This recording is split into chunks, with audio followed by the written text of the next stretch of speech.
Welcome to the Selling Show, where we unpack, repack, and break down exactly how top experts sell their ideas, their value, and their services. This is your host, David Newman, and you are in the right place if you want better clients, bigger deals, and higher fees.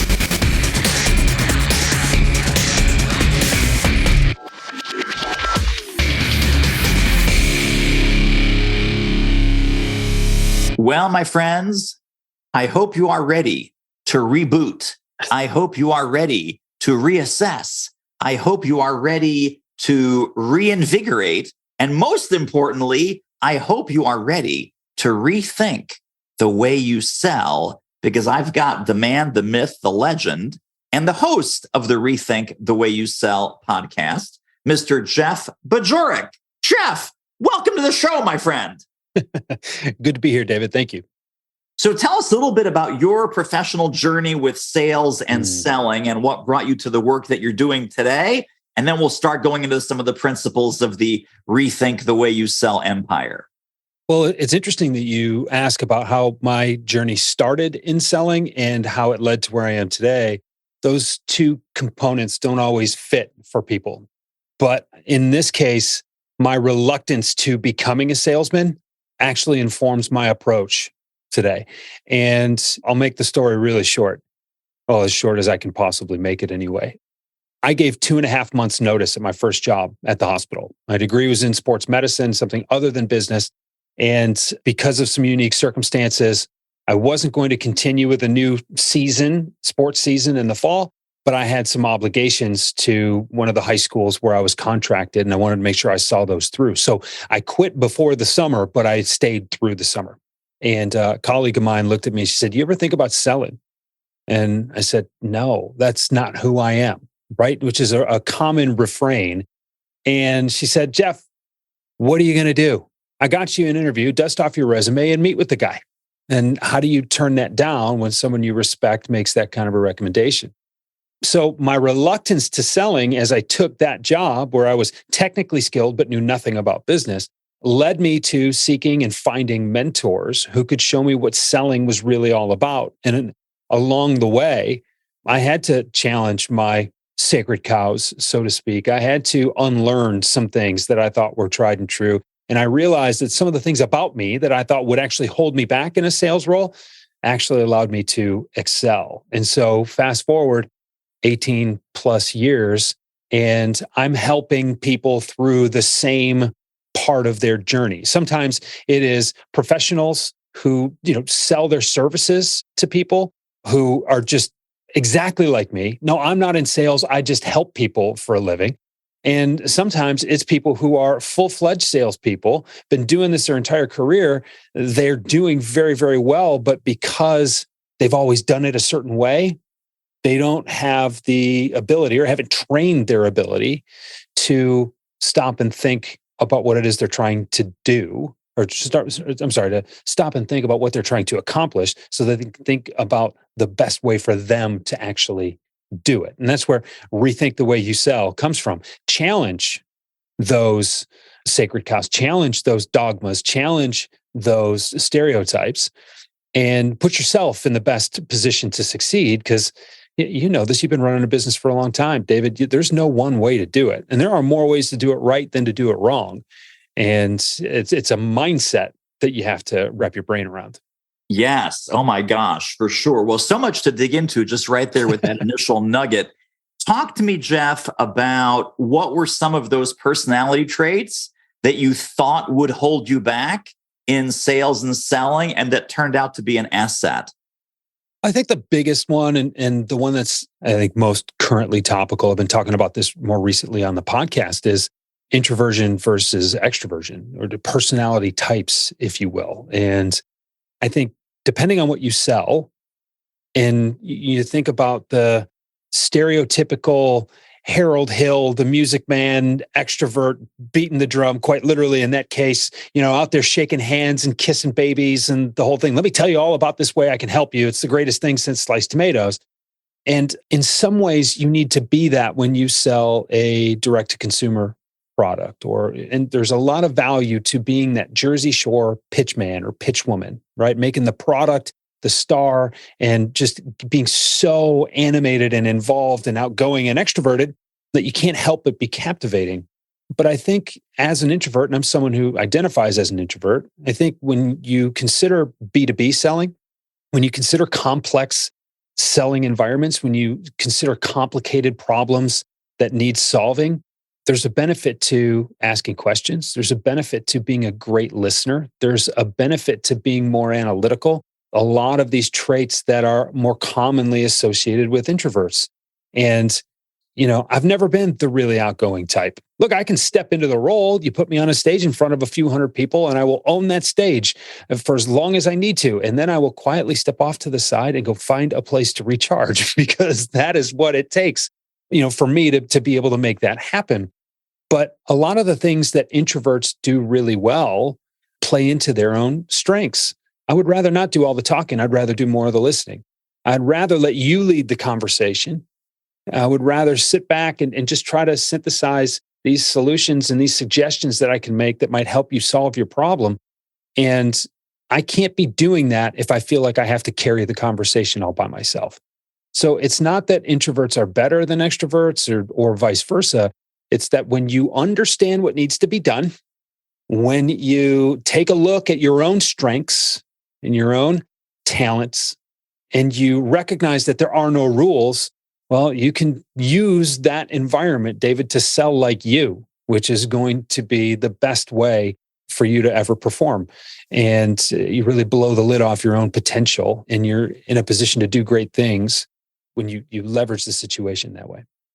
Yes. Oh my gosh. So smart. And I think the whole introvert versus extrovert, the gift of gab.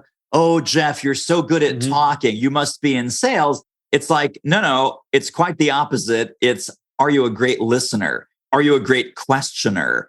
And as you said, are you a great challenger of kind of the status quo and the assumptions? And are you coming into the conversation with some curiosity and some quiet expertise that you can truly have a consultative sales conversation that is based on questions and is based on reality, and it's focused on the prospect. It's not focused on the product, and it sure isn't focused on you. It's interesting that you mentioned that about curiosity. And, the way I say it is we were given 2 ears and 1 mouth. That's simple math. But you can't truly be curious unless you're willing to be wrong. And if you're doing all the talking, you're not doing any of the listening. And if you're doing all the talking, you are certain that what you are saying is the right thing.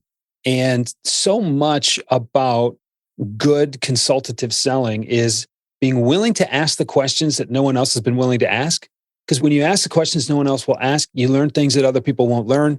When you learn things that others don't know, you can solve problems that other people can't solve. And when you can solve problems that other people can't solve, you can make sales that no one else can make. And that is the cascading chain of events that leads to, good professional consultative selling. And it's being willing to listen. And, there are a lot of salespeople out there, a lot of reps that hurry through the discovery phase of the sales process to get to the selling part. And they fail to realize that discovery is the selling part. That's where tension is created. That's where you separate yourself as a real expert. That's the questions you ask will really make up the impression of you that your prospect has. And these are little nuance, components of, really the sales motion that they're not sexy, they're not big, but man, are they noticeable when they're not there. And just listen to a few sales calls. And I do this a lot with my clients. I'll listen to a few sales calls and say, oh yeah, well, what about this? What about this? What about this? Your presentation was dynamite. Great. But you didn't set the stage or create any context around why that presentation was going to land because you asked no questions and you made all these assumptions. It comes down to really just having a good understanding and appraisal of the situation you're selling in. You can't get that if you go around trying to pitch everybody. Are you loving this interview as much as I am? Holy smokes. Hey, you know what this reminds me of? There's a fantastic sales book that you got to get your hands on right here, right now. It's called Do It Selling. How do I know it's great? Well, I wrote it and you need to read it. Pop over right now to doitselling.com. Now, back to our interview. Now, tell me a little bit about you said that your previous career was in sports medicine. That's correct. So was that like physical therapy or what kind of sports medicine?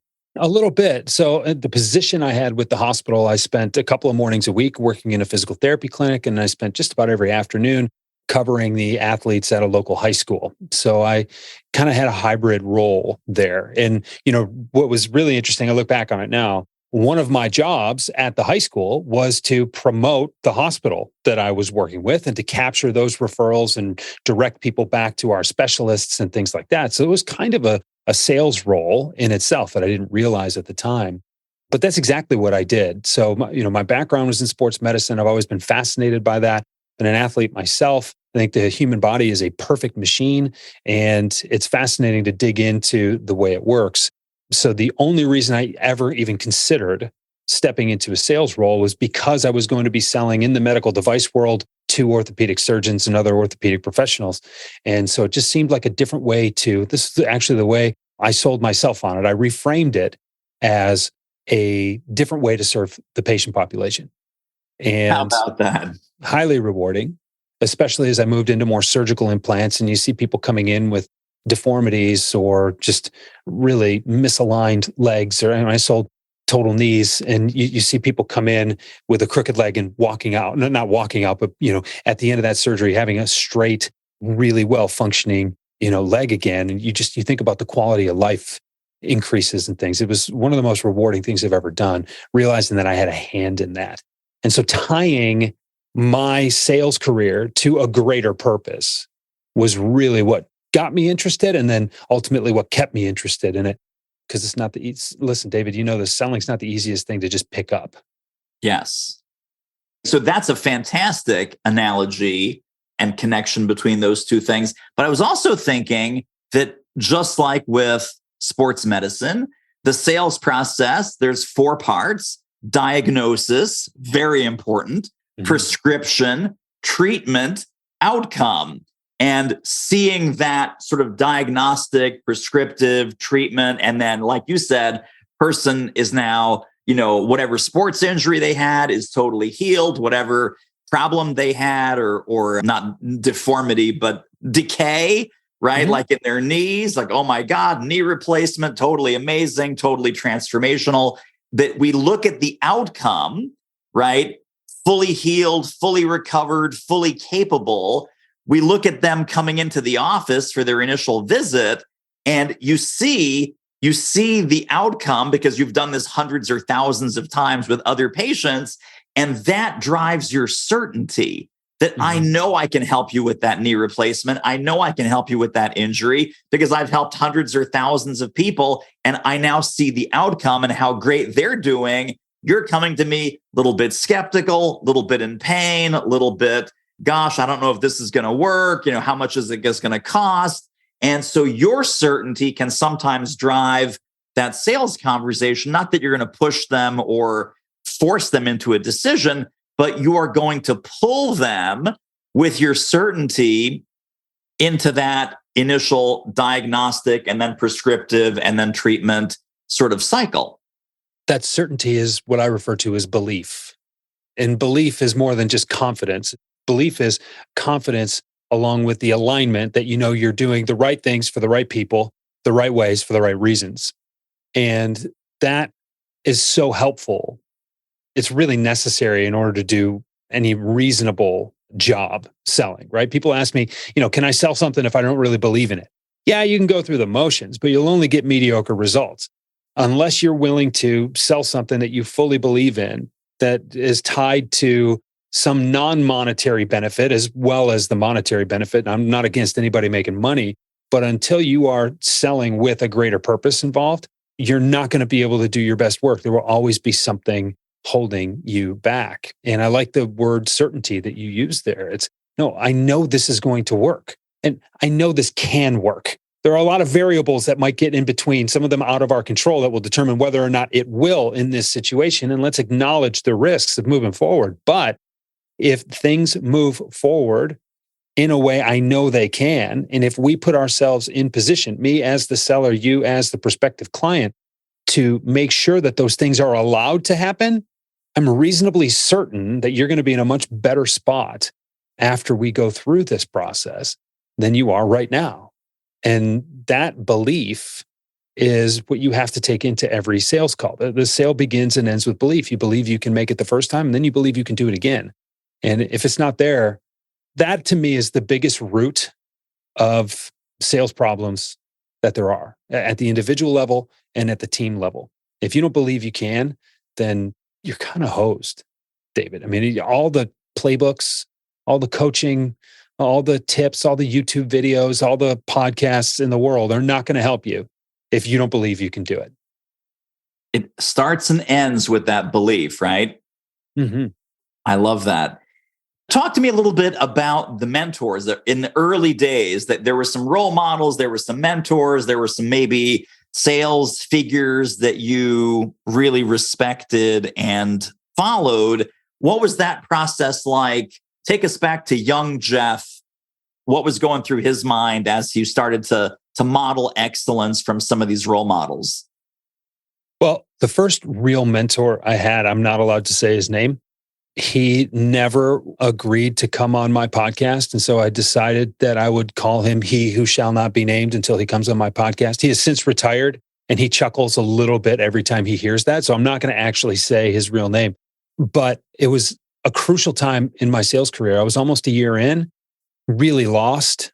And, I'd picked up a territory that had done very, very well, but I just couldn't figure out which levers to pull. And through some factors in the situation that were not my boss's fault, he couldn't be the mentor that I needed him to be. And so this gentleman joined the organization. He was new. He said, Jeff, I've been selling for 18 years or something like that at the time, but I'm new to the geography. You're not new to the geography, but you don't know anything about selling. So I'll tell you what, if you can get me in front of people, I will come sell with you. And that turned into a couple of times a week. And we would get together. He would drive in, we'd meet, we'd make calls in the morning, we'd make calls in the afternoon. We'd go grab a couple of beers afterward, and we would break everything down. And so I got this guidance. I got real-time coaching. I got real-time demonstration, and there was this maturity process where I would watch and then I would ask questions. And then a couple of weeks later, I would be put in charge of just enough to push me. And then doing all the groundwork and stuff, in between. Okay, before I come into town again, make sure you get this done. But it was just this real-time mentorship where I got to not only see something done by someone who was highly skilled and highly successful, but then I got to ask the questions about why. Okay, why did you say that? Okay, why didn't you say that? And then I'd have those, serves returned to me. Hey, Jeff, remember when you said this? Did you see the way she leaned in when you said that? Okay, say that more often. Hey, Jeff, remember when you said that to the other guy? Remember when he kind of sat back in his chair? Did you read that body language? Yeah, don't ever say that again, right? These are the words that you use. And I use this example. He said, Jeff, we never run into problems. We never have problems in the operating room. I don't ever want to hear you say that again. He said, now we occasionally encounter issues, but we never have problems. The words you use have power. And it went down to the nuance of semantics, right? And started sometimes as high as, okay, what are you going to do to get an appointment with this person, right? How are you going to get this person's attention? What are their hot buttons? What are the things that are important to them? So I got this masterclass over the course of about 2.5 years from someone being willing and able to sell with me just a couple of times a week. And as I progressed and saw success, I wanted more.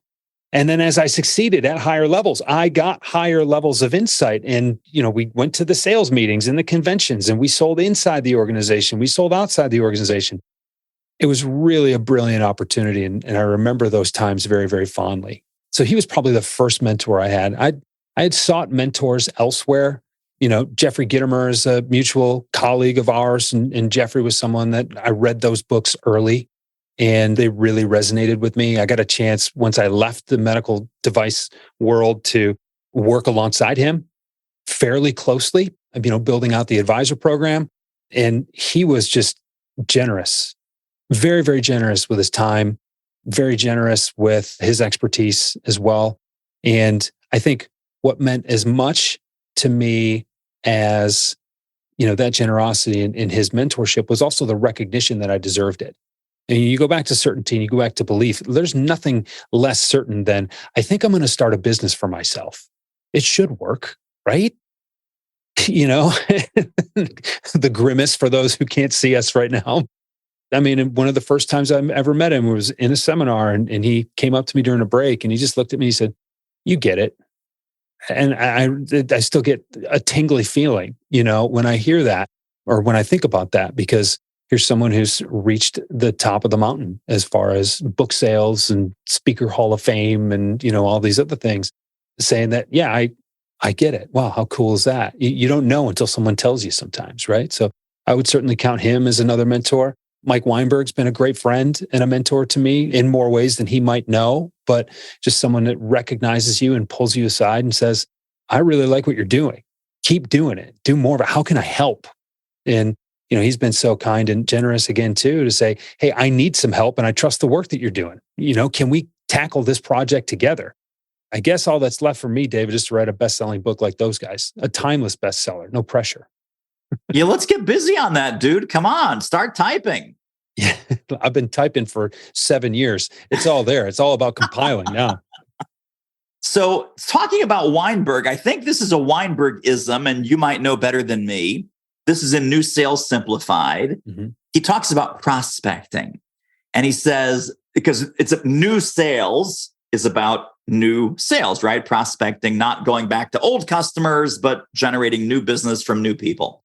Mm-hmm. He says, nobody defaults to prospecting activity. Like if you and I had canceled this podcast, and I'm so glad that we didn't, we have 45 minutes open on the calendar. I don't know about you, but I would have found a lot of other things to do than go, hey, Bajorek canceled. This is great news. I can do 45 minutes of more prospecting. Right. Maybe you would have. I definitely would not have. What's your take on prospecting when your clients come to you and they say, Jeff, the team, so VP of sales comes up, I got a bunch of farmers. No one feels like hunting. No one's developing new business. Jeff, what do we do? Why are sales reps so reluctant to start the prospecting process with new prospect outreach? Well, it comes back to that certainty, and there's nothing certain about selling, but it ultimately comes back to belief. And I've long felt, and I'm starting to talk more about this now, but I've long felt that salespeople don't need another training class. They don't need another curriculum. They don't need to read another book. They need to start doing the things that they already know. And there's something that gets in the way. They either don't have the right tools, they don't have the right boundaries, they're not being held accountable. There's something going on. I wrote a white paper recently called The 8 Reasons That Your Team Isn't Creating More Opportunities. I'm going to plug this, David. I know you appreciate that. jeffbajorek.com/8 reasons, the number 8 reasons. There's just a quick download with a self-assessment there for your team. I start there. When a VP of sales comes to me, I start there, right? But, to dig in a little bit, it's, okay, what about the environment is not putting them in a position to sell? It's not just, the beatings will continue until morale improves. We'll find someone to do it if you're not willing to. It's like, if great sellers create great environments to buy, great sales leaders create great environments to sell. And the way I approach it is not by, let me come in with a 6-hour workshop for you. That might be part of it. But what needs to happen is we need to do some discovery. We need to understand what's getting in the way. Because your reps, unless they're brand new, it's not a knowledge issue. Something is functionally getting in the way. And it's almost always something in the environment. It is almost something where the system that is in place is too complicated and there's too much friction in it. Or there is almost always a lack of accountability from leadership down to the frontline sellers. And by accountability, I don't mean I'm going to look at your numbers and make sure you made the calls. Micromanagement is a lack of trust. Accountability is a show of support. They're polar opposites on the same spectrum.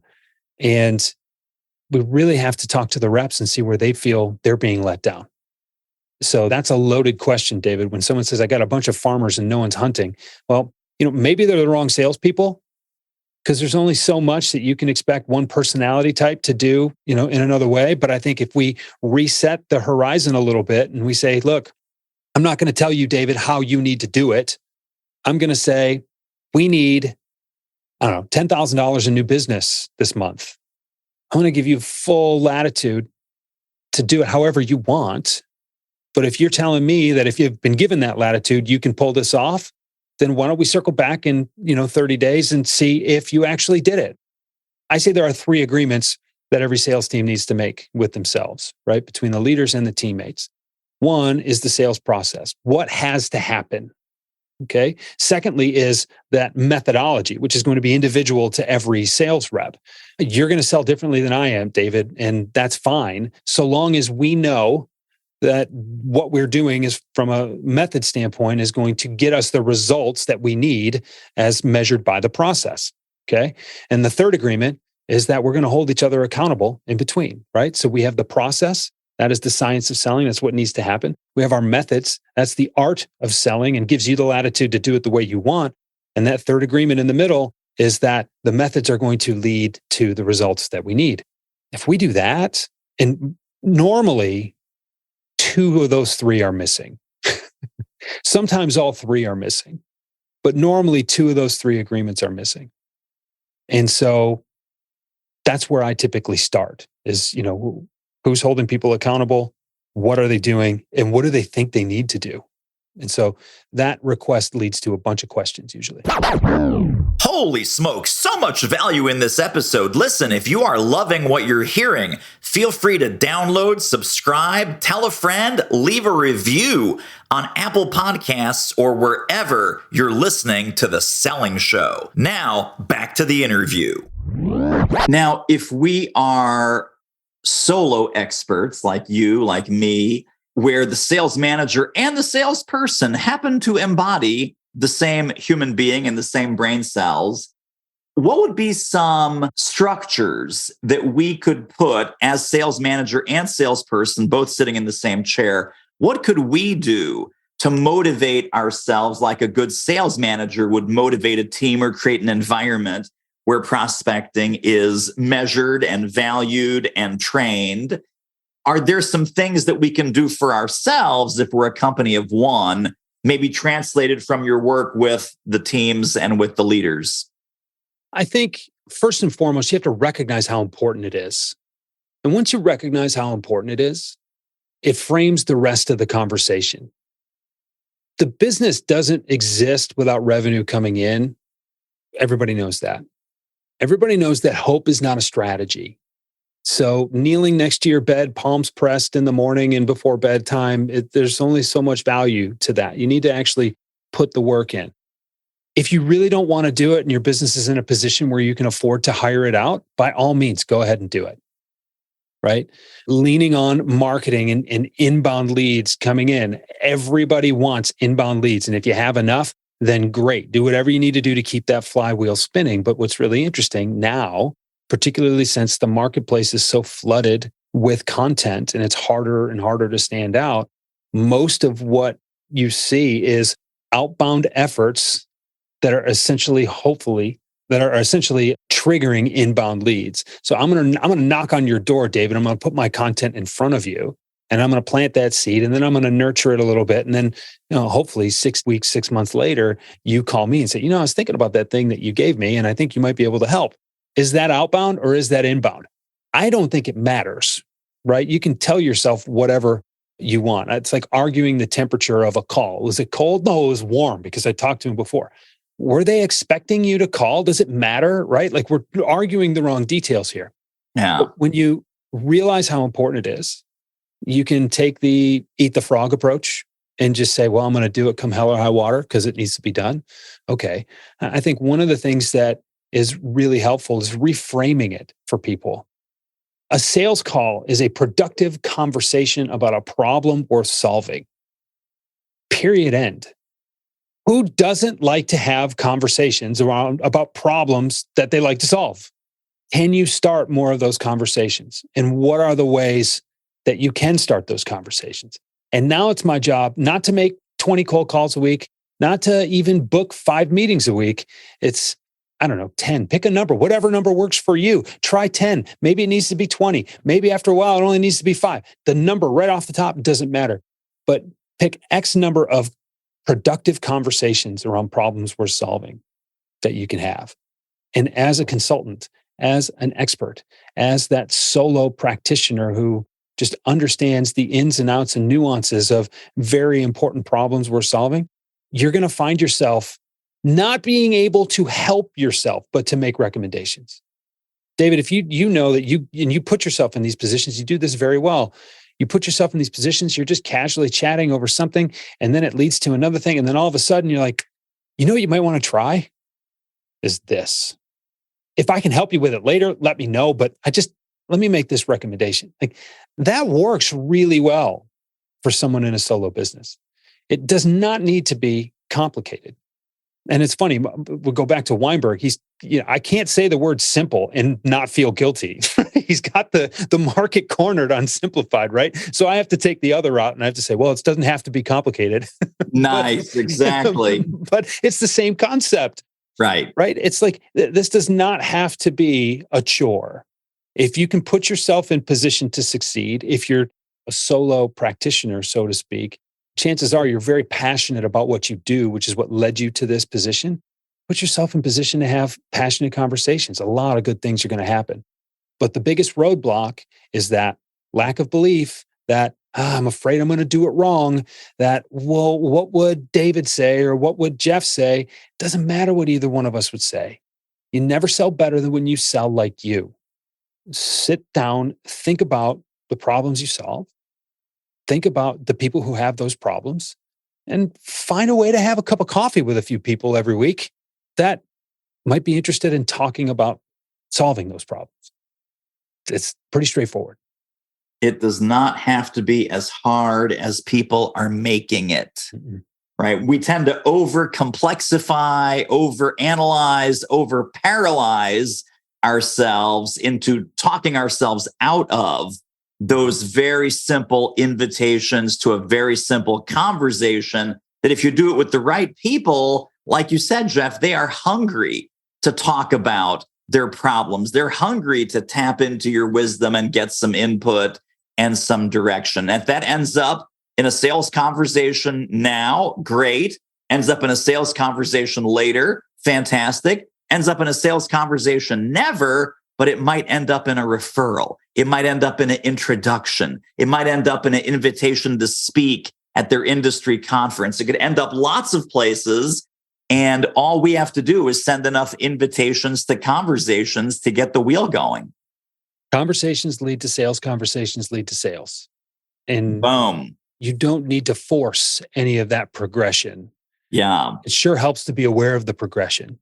Right. Yeah. So you don't pass on opportunities that are right there in front of you that you don't realize, but you don't have to force any of that stuff. Where were you like the first 5 years of my business when I had no clue what the heck I was doing and it was hitting every brick wall and every dead end? I could have used some of this common sense chat back then. Well, I appreciate that compliment, David, and I've learned a lot from you as well. So we'll just call it even because I didn't find you until more recently either. But the good news is there are thousands of people right now who are in that exact position where you were, where I was. And the good news is we're both here right now. Amen, brother. Absolutely right. Well, as we land this plane, how can people get connected and stay connected to more Jeff Bajorek brilliance? What resources can we send them? What links should be in the show notes so that they can find their way to you? The straightforward way is my website, jeffbajorek.com. If you go to jeffbajorek.com/resources, I have a bunch of things that you can download there, a bunch of free tools that are, really, really helpful. Some of my best work is there. You can also connect with me on LinkedIn, or you're probably listening to this on a podcast player right now. If you just, when you get to a safe spot, like don't do this while you're driving, just look for Rethink the Way You Sell. And at the time where, I'm at the end of season 4 right now on my show. Season 5 is coming very, very soon. I categorize each season of my show based on a different theme that I'm working on. So season 1 was belief. Season 2 was top performers. Season 3 was all about prospecting. Season 4 is all about how to sell like you. So that's an interesting way to kind of categorize the show that I took a novel approach this time. But I mean, if you're ever in doubt, just Google my name and you can find me. There it is, the Jeff Bajorek Empire. Well, my friend, this has been so much fun. We could obviously talk for hours. And so what that means is we have to have you back on the show. And thank you so much for dropping all those wisdom bombs in this episode. I appreciate it. Thanks for having me, David.